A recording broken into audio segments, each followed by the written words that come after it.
वाढवणा रामनाथ येथे लोकशाही अण्णाभाऊ साठे यांची जयंती मोठ्या थाटात साजरी करण्यात आली। समाजसुधारक, कथा, कादंबरी, लोकनाट्य, नाटक, पथकथा, पोवाडे, प्रवास वर्णन अशा वेगवेगळ्या साहित्याचे लेखनिकार लोकशाही अण्णाभाऊ साठे यांच्या पुतळ्याचे पूजन ठाणेदार मंगरुळचा वाडा पोलिसांच्या हस्ते करण्यात आले। अण्णाभाऊ साठे यांच्या पुतळ्याचे पूजन करून हार अर्पण केले।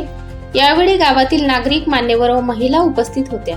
डीजेच्या तालात फटाक्याची आतिषबाजी करत लोकशाहीरांची जयंती वाढवणा नगरीत साजरी झाली। ही रथयात्रा अण्णाभाऊ साठेच्या पुतळ्यापासून भ्रमण करीत बाजार चौकातील शिवाजी महाराजांच्या पुतळ्याजवळ आली। शिवसेनेचे माजी तालुका प्रमुख विष्णुपंत तिरमारे व अजय घरडे यांनी रथावर असलेल्या अण्णाभाऊ साठे यांच्या प्रतिमेचे पूजन केले।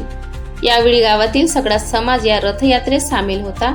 मातंग समाजातील युवक व कार्यकर्त्यांनी या कार्यक्रमासाठी अथक परिश्रम घेतले। यावेळी मंगरुळचा वाडा पोलिसांचा तगडा बंदोबस्त होता।